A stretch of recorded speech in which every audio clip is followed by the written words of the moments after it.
What's up, everyone? Episode 60. Well done, us.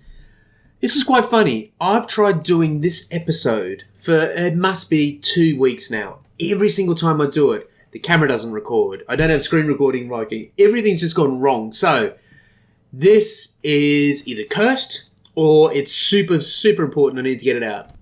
It's all about Clearcast.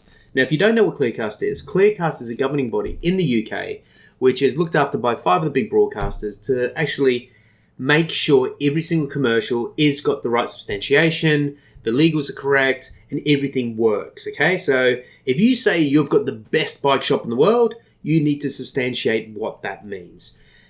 It's interesting. In the US, the broadcasters kind of work it out. In Australia, they have their own legal body, ARPP in France. So you need to make sure that you follow the guidelines there. Clearcast are there to help. So, also, I'm not paid by Clearcast, and these are my thoughts and how I've made it work for many years. So, follow them. You should be okay. Let's have a look. So, what this isn't, it's not how to clear material. I'm not going to go through that process. The entire process, dear God, it'd take forever to explain that to you. Every single asset is completely different, so I'm not going to go through that. And the super hold calculator. How groovy does that sound? Not touching that. What they do check for, your fonts need to be white, okay? So not a kind of a off-white or a kind of a puce or a green or something. Solid white fonts work the best. They shouldn't be condensed. If you've got a load of words you need to get in safe tile and you squish it together, that'll get failed. The font needs to be the correct height. That's what we're really laser focusing on this. How corny does that sound? The duration of super is essential. Not touching that, but you can read into it. And the photosensitive epilepsy is a very important part of that as well. This is not what they're going to do. So you've got your piece of fantastic creative and you're expecting them to catch this. They're not going to do it. Spelling mistakes, bad editing, audio levels of R128, audio requirements of the mute 6 frames top and tail. If it has got a freeze. So a lot of the broadcasters accept the freeze, which is the DPP specification. They're not checking that. Don't care. They just crack on. And the save title, if it's hanging off the screen and it cuts off, absolutely they'll go, there's something wrong. But their job is not there to look after that technical editing that you're supposed to do. On the website has 4x3, 16:9 and HD. Just do the HD. Why are you doing SD? Why? Okay? Stop it. Stop it now. So the HD one is 30 lines. You will then go into your nonlinear editor, you type in 30 and all hell breaks loose. This is what I'm trying to break apart today, okay? 26 lines is there, so if you do have a bucket load of information that you're trying to get on the screen and it can't fit in and you've got 30 and it's just not working, then 26 will work, but you need a big black box around it as well. That could affect your creative, so that's why they're both there. On the website, they've got this showing that the light font or the really thin font gets lost. So don't use that. Use the medium, and I'm going to show you in a kind of a regular one. And they're suggesting the Arial Narrow as well. So I like that one, and there's another font I'll suggest as well. Drop shadows are probably a no-no. If you've got the real crappy 1980s one, say no to that. If you're doing an outline in a very solid border one, because you want that white text to pop. If it gets lost on, say, a white floor or a white wall, then it's going to get lost. You need to pop out that way. Here again, it's the 2 lines. If you're going into 2 lines of data, you're going to have a hell of a long hard time to get that through because it'll be on the screen for a very long time. And below in that section is the new rules. This is why I put this in there, not because of the durations, but they tell you that these change all the time. Always get on there. Don't be Barry Big Balls that goes, I made a commercial in 1982 once and it's great. Dude, get on the website and check that it's up to date and it's ready to go. Oh, okay. Clown alert. Sorry. So, the clown is a test card, but up the top there in the red, minimum text height, that's what we're talking about today. So I'm going to walk through how I use that as well. And here comes the secret sauce. So, the font I use is Acron Pro Extended Condensed, which is an Adobe paid font. Or if you've got Creative Suite, it comes down in there, okay? Resolve I'll talk to you in a second. But there's the Arial Narrow. So 62. So in the nonlinears, you make it as, you could do it as 60 if you want, but I'll show you the pitfall. I do everything in 62 to make sure it's always going to work. With Resolve, it's got the plus model, which is the Fusion section, and the title, which is the built-in one. The Fusion one works as 0.04 because in Fusion you do 0 and 1 or it's like 0 and 100. That's how that works. So that's where you need to understand the difference. You've got 62, 62, 62, and 23. Photoshop, what the hell is going on? So this is what you should follow and make sure it's all good, okay? So let's dive on in. We'll pick Premiere Pro to start with.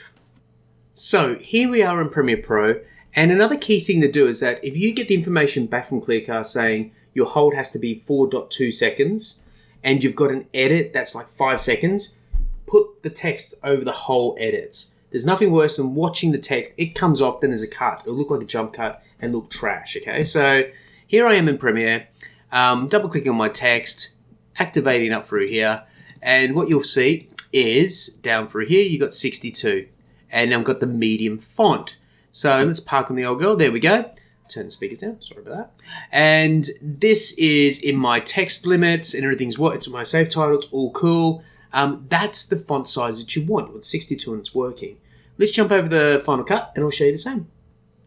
So every time I open Final Cut, I get blown away on how quick it is compared to Premiere. So Adobe, it's terrible. Anyway, so here's my font right here. Again, you're seeing the pattern is 62. It's all that way. It's grooving along. So that's awesome. It works. It's great. Let's jump into Resolve now, and I'll show you these pitfalls. We've got the Titler Plus and the normal Titler. Okay, so we're in Resolve. I'll tell you what, this application's getting better by age. So we're going to look at the Titler now. If I double click on my text and look over here, I've got my Pro condensed. It's at 62. And now, if I actually look at my font, it's saying it's thin. So this is a bug. If I jump down to bold, as you see, it bolds up. If I jump back to, say, I don't know, italic, yep, that's working. Oh, hello, font face thin. So make sure that you are on the right one, even though it says thin. It took me a while to figure that out, so that's all groovy there. Let's look at the plus one. The plus one is now using the Fusion engine, I guess I want to say. And if I double click on him, you can see that it's at 0.04. So just be wary of that. If you're going to use the plus, crack on with that and it works. The plus one has no issues with the different font face. So that's how that works there. So that's the non-linears of choice. I'm not going to show you how did you get that. So we're now going to jump into Photoshop. I'm going to show you how the lines and the pixels get counted. Okay, so let's head on over to Photoshop. All right, so we're in Photoshop. It's like I've never left you. This is a screen grab out of Premiere Pro. With baked in text, so I haven't put the text in Photoshop in any way, shape or form. And there she blows.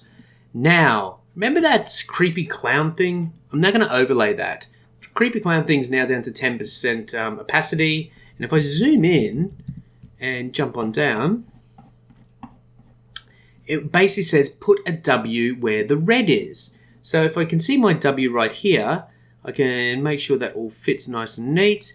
And I'm a couple of pixels over. That's fine. It's better to be pixels over than pixels below. And now that works.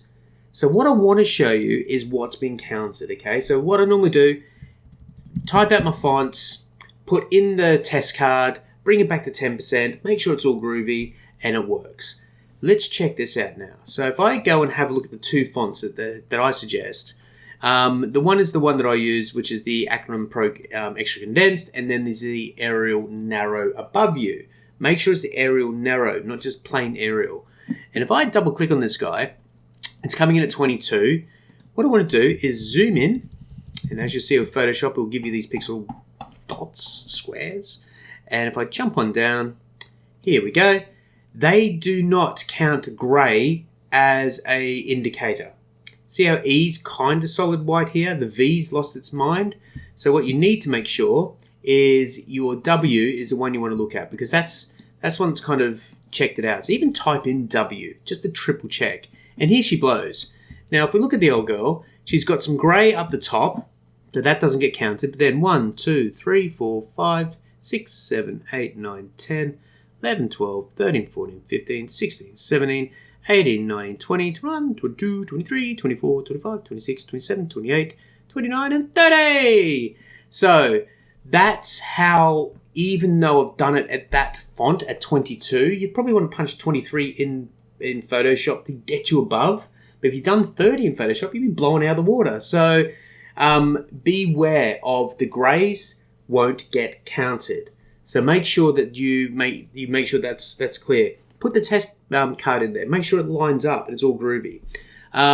If you follow those steps, and as always, if you're putting the test card in your nonlinear, get that layer out of there. Don't export with the test card in there. If you follow them, everything will be great. What I will give to you is these save titles for the UK. That's a PNG. You put it into your nonlinear. Again, turn off that layer, and then you can make sure that works out. Use either one of those fonts. Either one of those fonts will work well. What won't work if you do that extra condensed as a light version or a thin version. So if I do this, and I think, oh, I've got all this extra real estate and I can put more information in, that will be failed.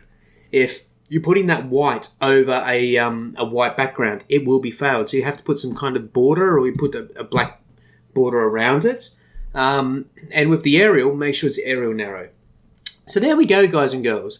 If this helps one person, I'll be very happy. And as always, have a great day.